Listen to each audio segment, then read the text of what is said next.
This is a closer look with the monitor. I'm Craig Blumenschein from Prairie Public.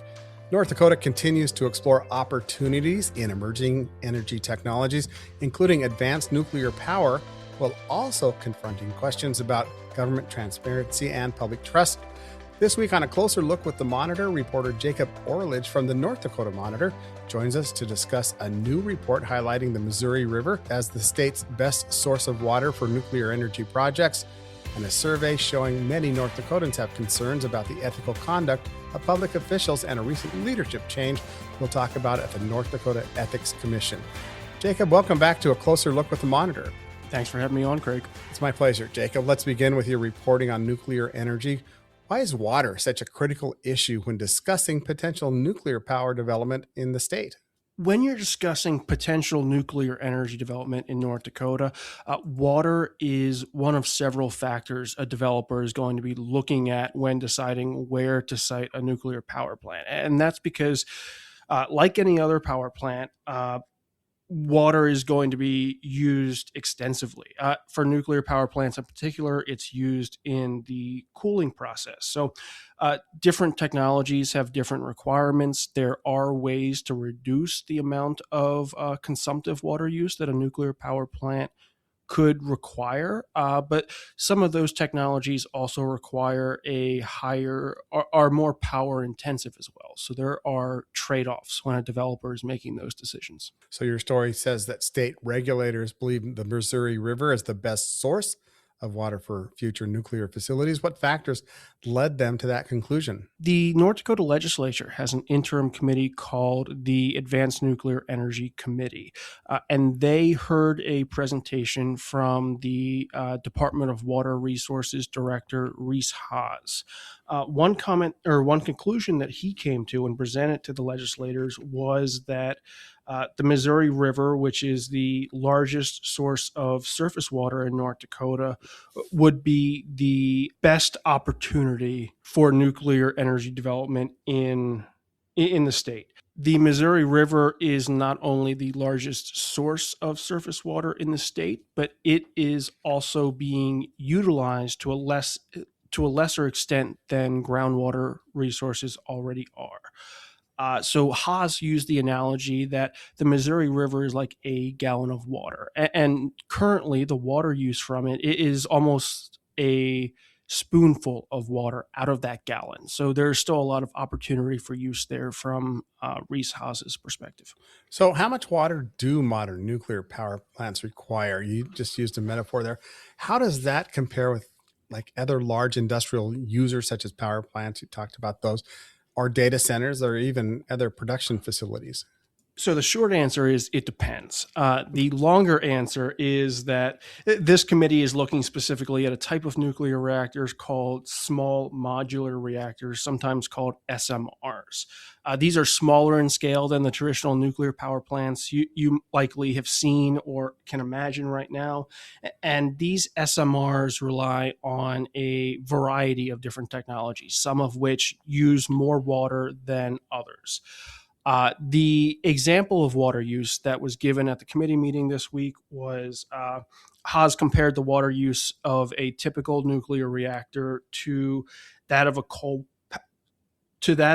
power plant in North Dakota, but it could be less than that depending on the cooling systems that are used. Were there concerns, Jacob, raised about drawing additional water from the Missouri River, particularly during drought conditions or period of heavy demand? Not especially. That was not a significant concern that was raised during this week's presentation.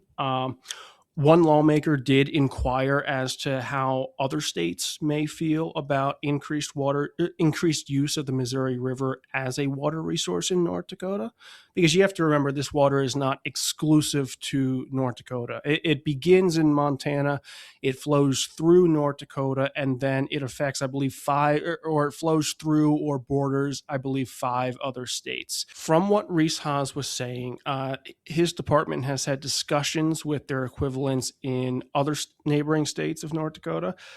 None of the neighbors have any objections to North Dakota's water use policy except for the state of Missouri, which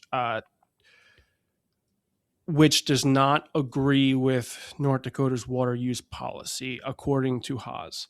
Um, and Haas characterized North Dakota's water use as responsible. But as far as drought is concerned, that wasn't a significant concern that was raised. North Dakota leaders have been increasingly, of course, talking about data centers and water use. And now we have advanced nuclear reactors. Are officials viewing those developments kind of in a connected way, connected pieces of a broader economic development strategy? Not necessarily. There have been no explicit connections made that I'm aware of. SMRs are generally not considered economic yet. They are nuclear power with SMRs is significantly more expensive than other forms of power generation. The SMR industry hopes that will change in the next 5, 10 or so years. Uh, and this Advanced Nuclear Energy Committee is trying to lay the groundwork, trying to plan for that future time when SMRs or another form of nuclear power might be more feasible for the state.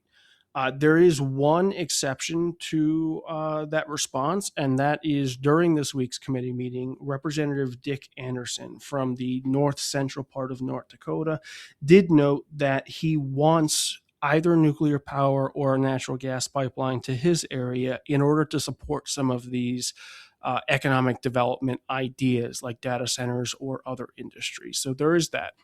Are there regions of the state that appear more likely than others to benefit if nuclear energy projects move forward? It's unclear at this time. So I do want to clarify. I do want to emphasize that there is no publicly known developer interest in the state for nuclear power right now. What this committee did is they hired a consultant, Nucleon Energy, to look at the feasibility of nuclear power in North Dakota in the future. This consultant actually looked and studied 7 different areas of the state for siting feasibility, and they concluded that all 7 states. They concluded that it would be technically feasible for all 7 areas to host a nuclear power plant or a small modular reactor. These 7 areas they looked at were northwest North Dakota around Watford and Williston, Killdeer, Bowman, Grand Forks, Fargo, Jamestown, and Ellendale. And while I'm reading off names of cities, they were looking at a general area around those municipalities. Certainly spans the entire state, though, for sure. Yes. The priorities, according to Nucleon, for any developer interested in siting in North Dakota would primarily be transmission capacity. So capacity on the electrical grid to handle the power generation from a nuclear power plant. Other factors could include water availability, workforce, land availability, things of that nature. Is there a timeline that these projects that we're talking about could happen in the state, Jacob, or is it still largely just in the planning and evaluation stage? It is just in the evaluation stage. As I mentioned, as far as I'm aware, there's no firm developer interest. There are no project plans. There is nothing solid at this time. If you're looking for a time frame and you were to press me for an answer, there's not going to be any. There's not going to be a nuclear power plant in North Dakota for 5, 10 years or longer. The federal licensing process alone will take years and years, even after a developer decides to explore the possibility of a particular site. You're listening to A Closer Look with the Monitor and North Dakota Monitor reporter Jacob Orlich. We've been talking about water and nuclear power. And Jacob, I want to turn now to your reporting on an Ethics Commission survey. The headline finding was that many North Dakotans lack confidence in state officials acting ethically. First, what stood out to you most about the results, and what about the methodology of the survey? Well, on the methodology part of that question, Craig, I think one of the takeaways from the survey has to be to treat its findings with a grain of salt. And I think the Ethics Commission would acknowledge this. This was intended as a tool to gather input from the public and data on what the Ethics Commission should focus on with the limited resources it's been appropriated by the legislature. It's not It wasn't a scientific survey. It wasn't a poll. This was a survey that was crafted by the North Dakota Ethics Commission, and they solicited input from the public in county newspapers, on their website, through social media, through press releases and news coverage to try and get this survey in front of North Dakotans. And a little over 1,000 North Dakotans did complete the survey and provide their thoughts to the commission. Now, that said, I think the takeaway from the survey results is North Dakotans still appear to have potentially significant concerns that government officials are acting unethically. Jacob, the survey found that conflicts of interest and misuse of public office were among the top concerns. Why do you think those issues resonated so strongly with respondents? I'm not sure I can speculate on the exact reasons why those concerns were resonating with the people who completed the survey. What I can say on this topic is that conflicts of interest and misuse of office have been in the news. They've been visible in recent years, in the last 5-10 years. And it was a concern back when the Ethics Commission was created by ballot measure initiative and constitutional amendment in 2018. And if this survey is anything to go by, it is still a concern in North Dakota's consciousness. One part I found very interesting was that lobbyists were significantly more confident in the ethical behavior of state officials than other groups surveyed. What does that survey then reveal about the difference? I thought that finding was interesting as well. I do want to put the caveat out there that this was a relatively small sample size, so don't draw too many conclusions from that response. But it was clear among the few dozen lobbyists who responded to the survey that they consistently had more confidence and fewer concerns about government officials' actions from an ethical perspective. Almost every other group that responded, and these are groups that are self-reporting on the survey. So when somebody filled out the survey, they would have the option to identify themselves as lobbyists, as elected officials, as business owners, in addition to being North Dakota residents. But other self-identified groups, including business owners and even elected officials, had less confidence and more concerns about ethical behavior in government than the self-identified lobbyists did.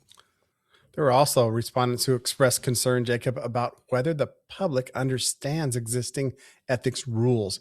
What was your take on what the survey said about public awareness and education?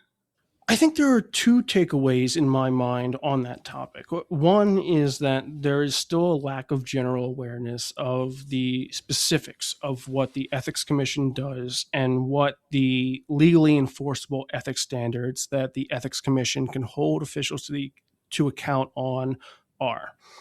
The second takeaway is that based on the results of the survey, the respondents clearly want the Ethics Commission to be an active and involved entity. The respondents were asked what activities they would like the Ethics Commission to treat as their highest priority. The very clear winner of that, with 76% of respondents saying it would be their top priority, is investigating complaints and enforcing ethics laws. Behind that, second and third place were increasing transparency in government and improving state ethics laws. My takeaway from that response is that these respondents want the Ethics Commission to be active and involved. There were open-ended comments that were allowed in this survey, or sought after, I guess, in this survey. Were there recurring themes or events that people cited when explaining why they lack confidence in government ethics in those comments? I think there was a good mix of attitudes and input in those comments. There was a mix of support, suggestions, and even criticism. The most common theme in those open-ended comments that I observed in my review of them were criticisms of the legislature, the governor, and the attorney general for not giving the Ethics Commission the resources it needs or opposing the Ethics Commission on certain issues. That was by no means unanimous, but that was the most common theme that I observed. turn a little bit to the leadership and the Ethics Commission itself. They really experienced a turnover of folks who are serving on the Ethics Commission. Tell us about the new chair and how that change came about. Yeah, so there has been quite a bit of turnover on the Ethics Commission over the past year and in the past few weeks. So the now former chair of the Ethics Commission, Cynthia Lindquist, resigned effective June 1st to take a position in a different state. The acting chair, Ron Goodman, recently announced that he is going to be stepping down once a successor is named. But just this week, he stepped down as acting chair to make way for somebody new. And that somebody new turned out to be Pam Sharp. She's a former director of the Office of Management and Budget in North Dakota. She was appointed to the commission last fall, but as soon as Goodman's resignation takes effect, she is going to effectively be the most experienced member of the Ethics Commission. So I did find that interesting. What challenges going forward now will the Ethics Commission have relative to its authority and effectiveness? I think the Ethics Commission is still experiencing many of the same challenges that it has for years. One new wrench in the works is that they have a lot of new commissioners. Once Goodman's resignation takes effect and 2 new members are appointed because they have a vacancy because of Lindquist. So once those 2 members are appointed, all 5 members of the commission will have been serving for 8 months or less. They still have what they consider to be a small budget and a small staff. And those limited resources have resulted in a backlog of ethics complaints that they are still trying to get through. There have been challenges to the Ethics Commission's authority from both the legislative and executive branches. There are still communication challenges in state government between the Ethics Commission and other agencies and other branches of government. So there are still a lot of challenges out there, and some of these challenges have been going on for quite some time. What are you going to be looking for in the next year, Jacob? And what should we as North Dakotans watch for from the Ethics Commission as it now moves forward with a relatively new set of leaders? I think it's hard to say with specifics what we should be watching for over the next year. I will say in the next few weeks, as soon as tomorrow, the Ethics Commission Selection Committee will be meeting to discuss the appointment of a replacement commissioner for Lindquist and potentially that for Goodman. That committee is made up of Governor Kelly Armstrong, Senate Majority Leader David Hogue, and Senate Minority Leader Kathy Hogan. In a few weeks, the Ethics Commission's new travel disclosure rules for state officials and lawmakers will take effect on July 1st. And looking farther out, one thing that we can reliably look out for is a discussion of budget, staff, and resources during the 2027 legislative session. Beyond that, I think the Ethics Commission is almost entering a new era with a lot of fresh members on the commission, and it will be interesting to see where they go from here on out. He's North Dakota Monitor reporter Jacob Orlich, and you can read his and his colleagues' reporting on more state government coverage at the North Dakota Monitor at northdakotamonitor.com. It's always free from subscriptions or paywalls. Jacob, thanks for joining us for this week's edition of A Closer Look with the Monitor. As always, thanks for having me on, Craig.